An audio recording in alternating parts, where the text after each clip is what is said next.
Selling and buying a house is a very stressful time. It's not the same as buying a pizza. In my generation, if you weren't married and had children and a mortgage by the time you're 24, there was something wrong with you. 24 now, a lot of young men are still getting out of nap.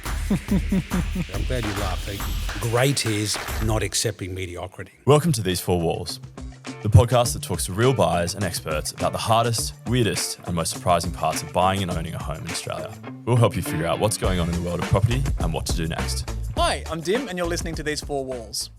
When it comes to real estate agents, everybody's got an opinion. Some people swear by them, but others aren't as convinced. But one thing's for sure, the right agent in a market like ours can make all the difference. Today our guest is Ray Ellis, CEO of Century 21, and he's here to talk to us about what makes a great agent, how they add real value, and how trust and connection between buyer and agent are the key to better outcomes.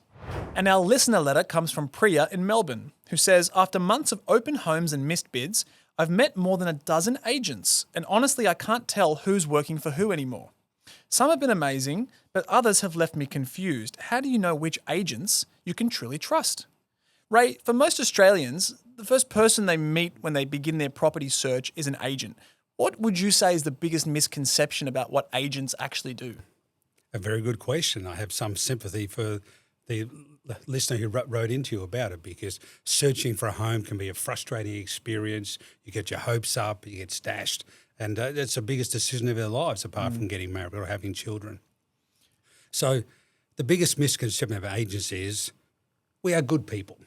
You know, our job is to sell a house on behalf of the vendor, and that's probably the first misconception. Our job is to sell that house and represent the vendor. Of course, we want the buyer to be satisfied with the process. We want the buyer to be happy with the process, but our job is to sell the house. And in that process, we have to engage with the buyer and make sure it all works well. So the first misconception is the agent's job is to sell the house, but we want a happy buyer and happy vendor, as I said. And so in relation to trust is a very difficult word. Who do you trust in life? So it's not necessarily trusting the agent, it's having the confidence in the agent's expertise, the confidence that the agent is not only representing the vendor but has the buyer's interest at heart, because that's part of the transaction and post-process, and investigation into the history of the agent, what's their experience, what's their knowledge of the local market is where someone should begin. What would you say is the place to start, or some of those things that people maybe don't start with or keep in mind at the very outset that you could advise some of our listeners when it comes to choosing the right agent? How do you appraise the person that's going to appraise your place? My philosophy is when you choose an agent generally you have a lot of knowledge about that area. You either live there or you want to move there. You have a lot of knowledge about financial constraints. You have a lot of knowledge about the houses that are for sale, the apartments for sale. So you bring that general information. So in choosing the agent, I say it's a character reference. You don't have to fall in love with them. You don't have to be their best friends for 100 years. But is this someone I feel confident in outlining my dreams, hopes, aspirations, fears, and they'll represent me in searching for the right place? That's where I would start. And when you find the right agent, help us understand where are some areas that agents add value that maybe aren't totally perceptible to the buyer or to the seller? The first place to start is the agent is the local expert.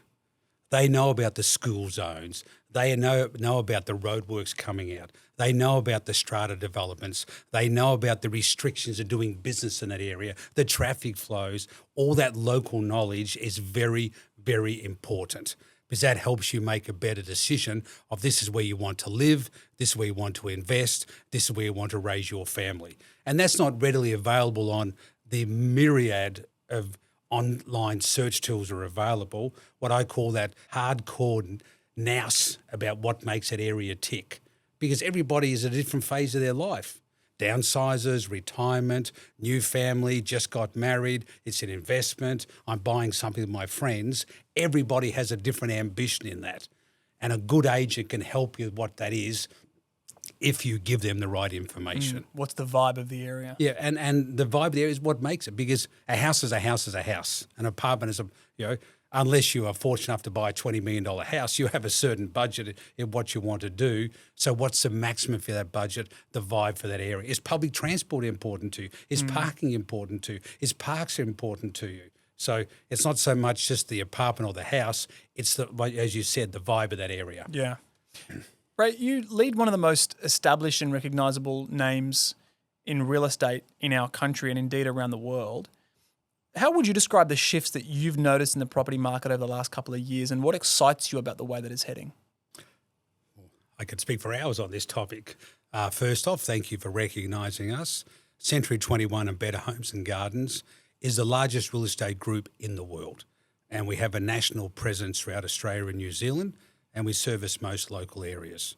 A lot of people don't know we have over 7,000 offices in China. And our organisation in Australia here, we're about to open up in Dubai and India. That's part of our territory, and that's a great advantage for the migration and the dreams and hopes that migrants bring to this country. But the changes, the world has changed, and people's dreams, hopes, and ambitions have changed. Myself, I was married young, had all my children young. Most people don't get married now to their 30, 31, have their first children when they're 30, 35. So that's a big change in the demographics of what areas are. You know, the quarter-acre block has virtually disappeared because we're time poor or we're budget poor. So you have to allow for these things in what is the dream of home ownership in Australia. And home ownership hasn't changed. Fundamentally, everybody wants it.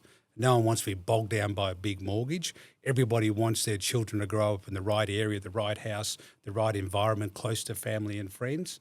I think that's the keystone of our industry, and it's unique. Apart from Australia, New Zealand, and probably 50% of the UK, that dream of home ownership is unique to those countries. And it's the way most Australians and New Zealanders make their wealth.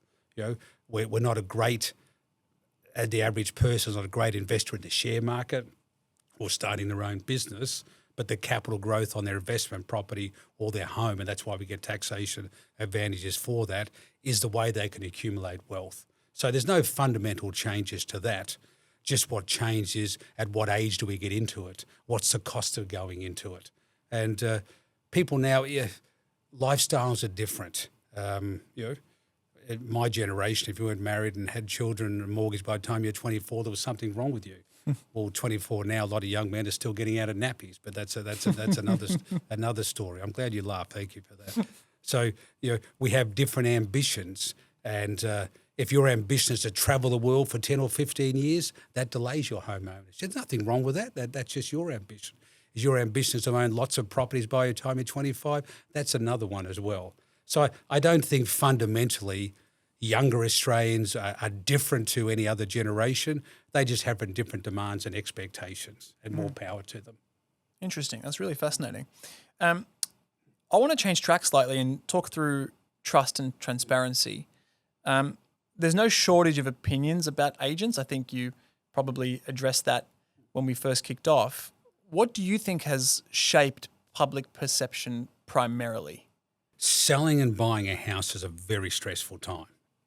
It's not the same as buying a pizza. If it's a bad pizza, you get over in 10 minutes.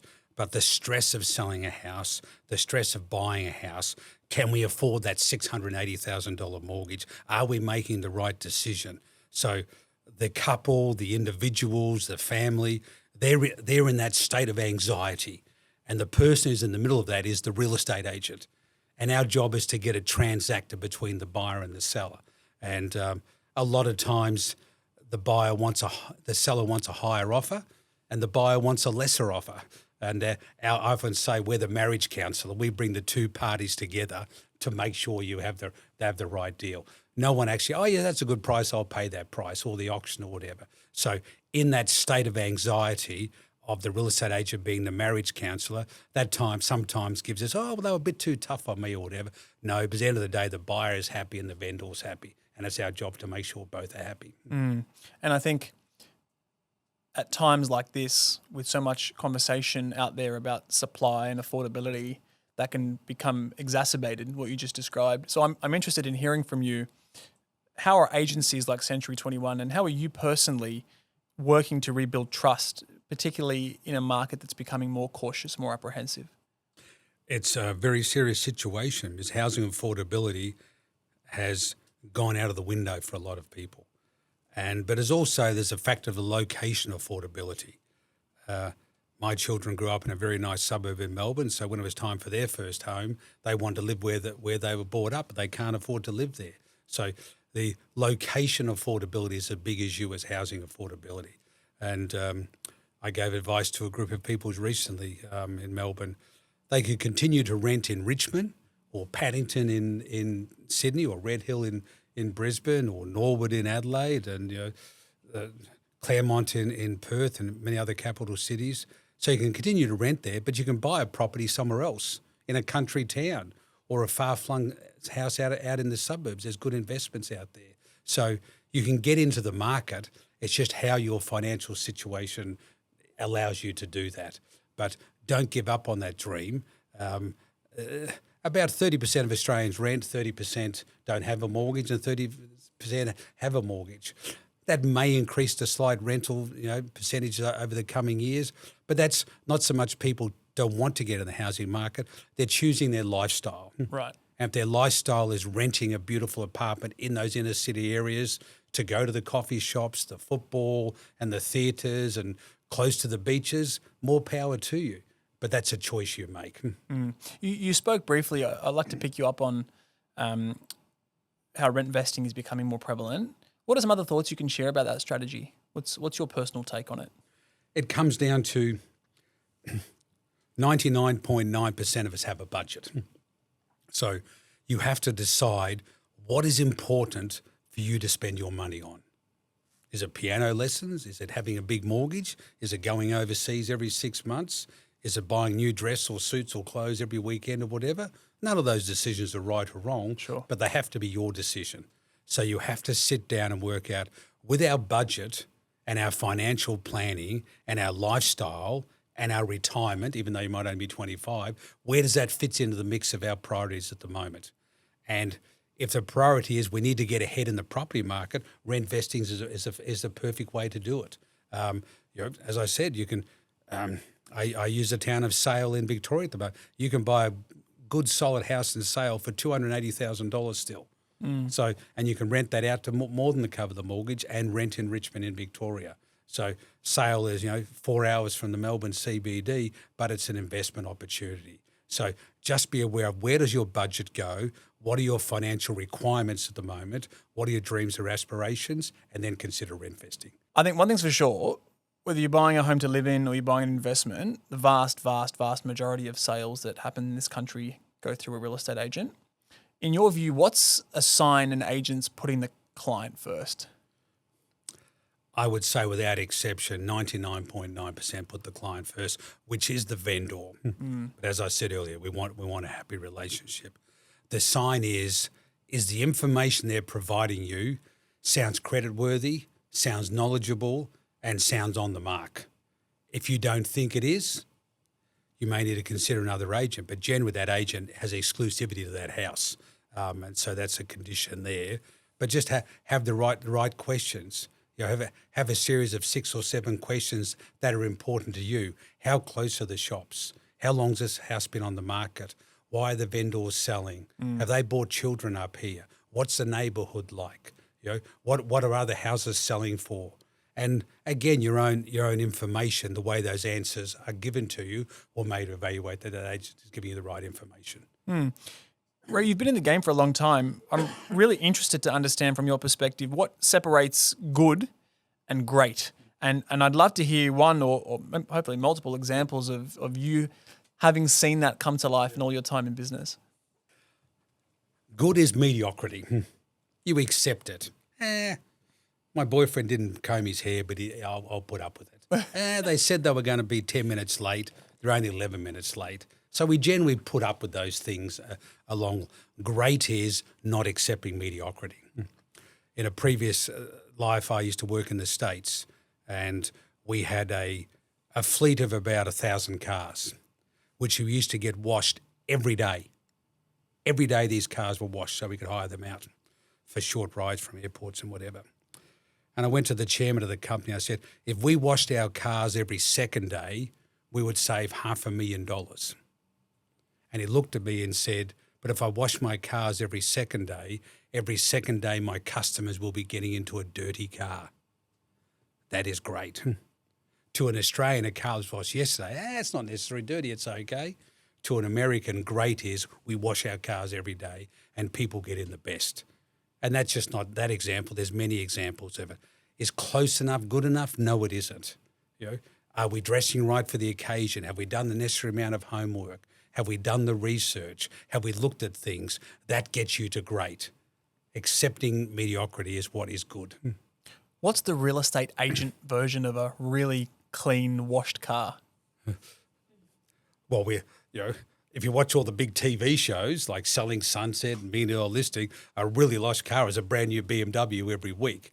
But a really good agent of great is they present themselves well, they look professional, they have the answers. They don't have to turn up into a flash car, but a tidy car that looks good and represents quality. That's what it is.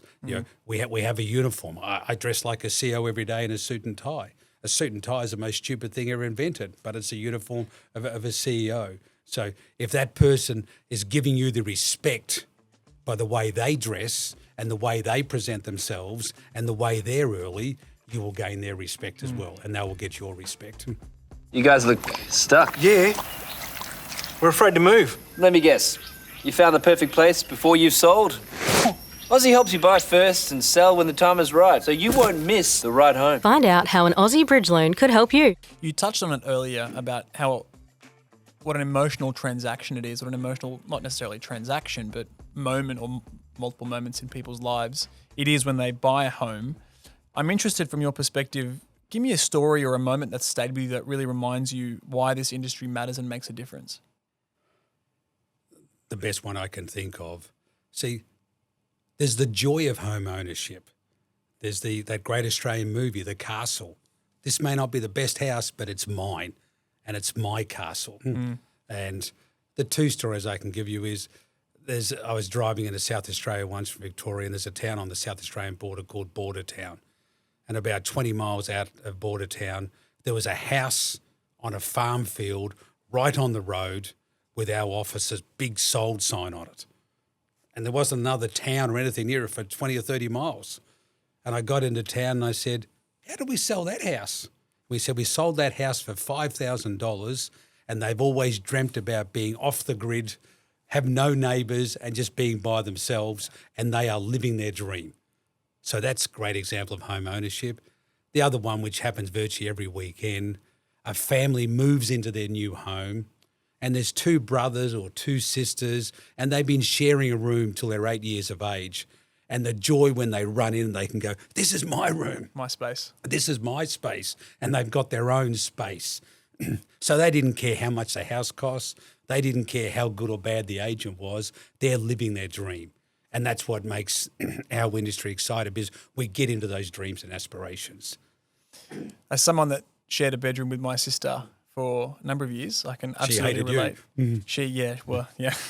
Only later in life, as we grew up a little bit, did we become good friends. We definitely gave it to each other growing up. Well, you were a boy and she was a girl, Correct. So I know the situation. I'd like to hear your perspective on all the different, for lack of a better word, stakeholders that come together to buy a home for a customer. You've got the customer, but you've also got mortgage broker, real estate agent, conveyancer, buyer's agent becoming more prevalent. What does it look like when these parties collaborate in a good way? What does that look like? Well, it comes down to the organisation of the buyer, the vendor, and the skills of the real estate agent. And this is what contributes to a lot of the stress. There's the building inspection, there's the pest inspection, there's the conveyancer. Who do I use? Where do I go to? And all of a sudden, they are using phrases and they're putting paperwork in front of us that we have no idea what it's about. Yeah, we have to sign it. What am I signing here? What's this $1,000 for? Am I going to get this back? Who's this money? Who are you or whatever? So this adds an anxiety. So a good agent will outline all the right people you should use. It's not our job to recommend a conveyancer. That's not our condition. But a good agent can give you, these are the 5, 6, 8, 9, 10 steps to happy home ownership. And you forget that to tick it off and do the research and meet those people. And again, we're time poor, but this is a big investment. If you put those ducks in a row and you meet the mortgage broker or you get the finance organised and you speak to the conveyancer before, how long is this process going to take? Oh, this conveyancing on this property might take 2 weeks. 2 weeks, I've got to, so get that information beforehand. So if you have all those ducks in a row, as I said, it'll be a less anxious process than normal. I hope we can double click just for a second between real estate agents and mortgage brokers specifically. What does it look like to you when those great partnerships actually work really well? From our point of view, our job is to sell the house to the right buyer. And as I said, we act on behalf of the vendor. But from the buyer's point of view, if they have pre-arranged finance and they have a good mortgage broker or they've gone to the financial institution direct, that they know what they can commit to and they have that authority to buy. Particularly at an auction where the auctions, depending on the market, go just below reserve or above reserve or whatever. We have no control over that. That's capitalism at work. But if you have an X amount of money, then what you can bid to, you can bid with authority to that auction. With confidence. If you have an X amount of money to put in a private treaty sale, you have that confidence to do there, as opposed to hoping and wishing. Again, that reduces anxiety if you do that. We touched earlier relatively briefly on where to start to look for the right agent. What about the opposite? What are some red flags that might appear that should steer people away from the wrong agent? I'm reluctant to say there's always the wrong agent, but there's an agent you would get on better or worse than with someone else. As I said earlier, it's about a character reference of what that is. And I'm a great person, my generation, of respect and value other people's time and common courtesy. And I think they are just as important as the transaction elements. Do they call you back in time?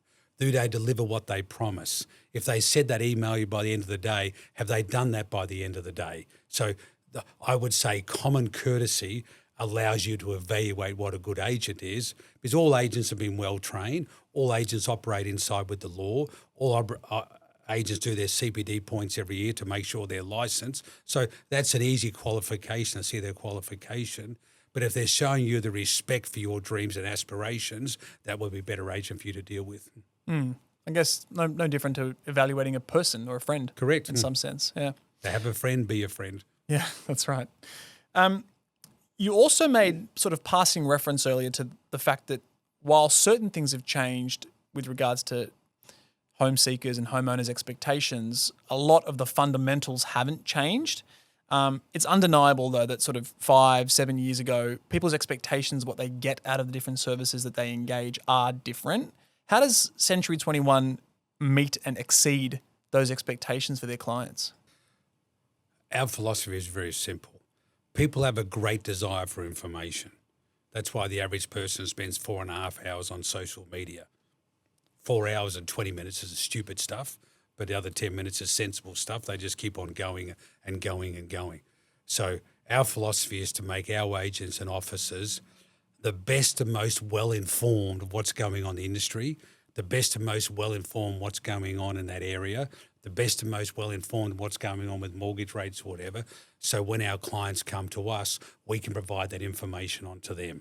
So it's that thirst for information to enable them to make a better buying or selling decision is what separates us from the others.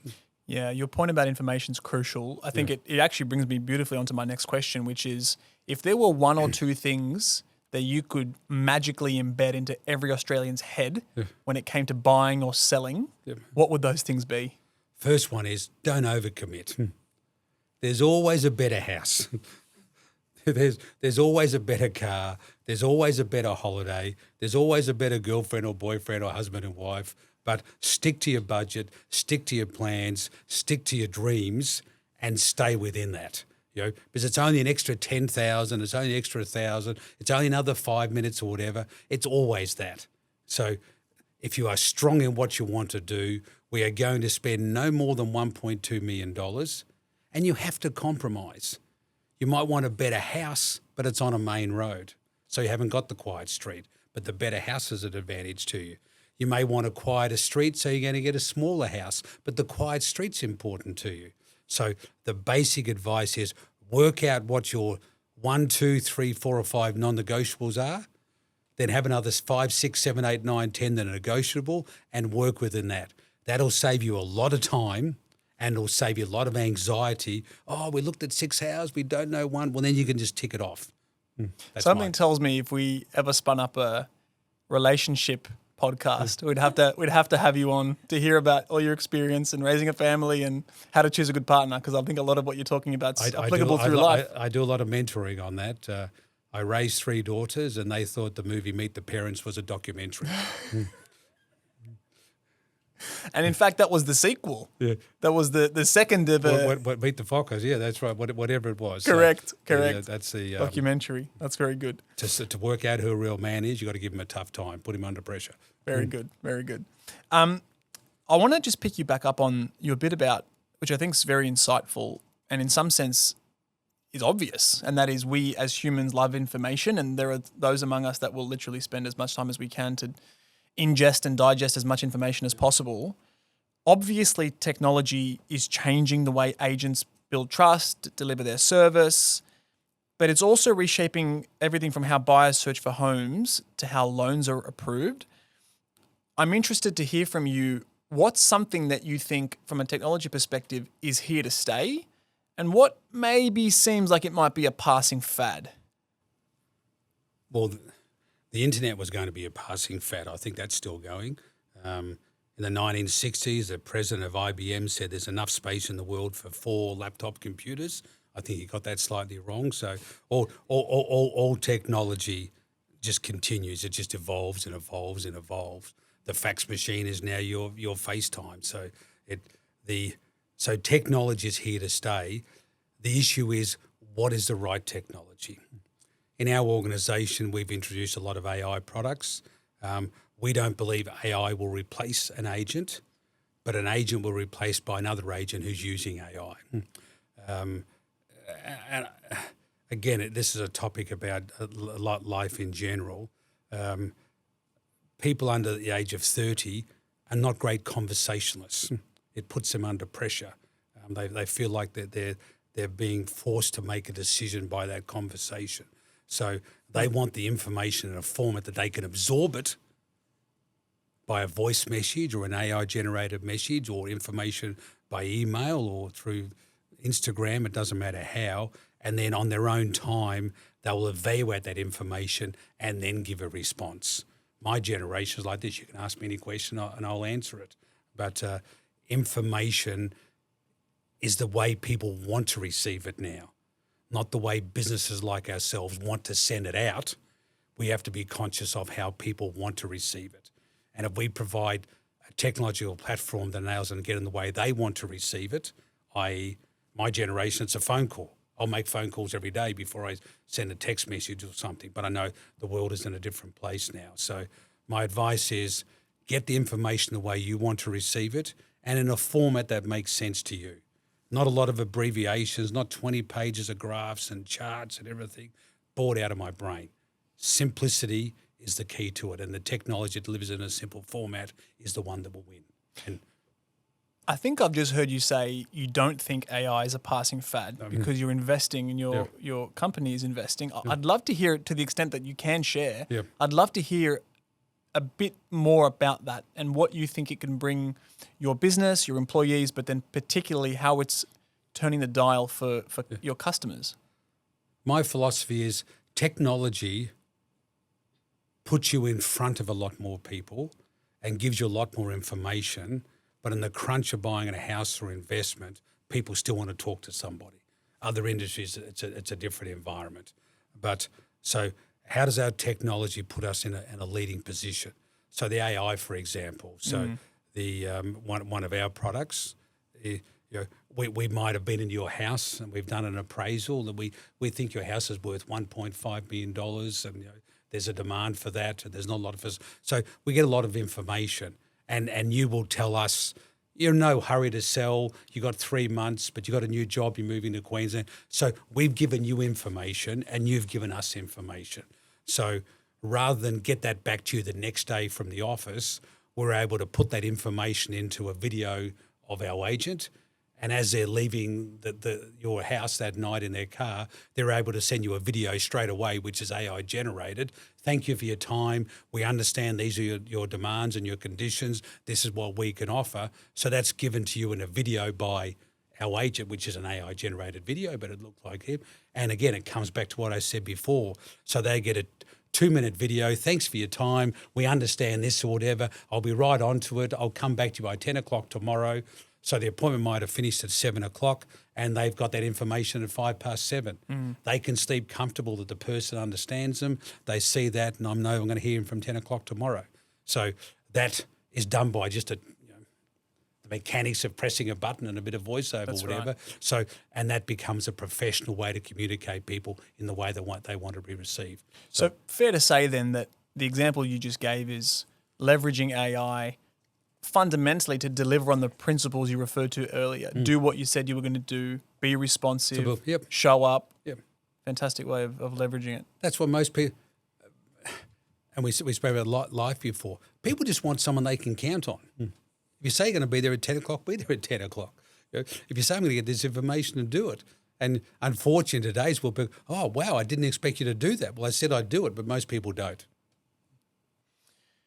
This is a good segue into one of our final questions. I'm interested from your perspective, what skills, behaviours, characteristics are going to define the next generation of agents, and how do you see their role evolving over the next couple of years and indeed into the future?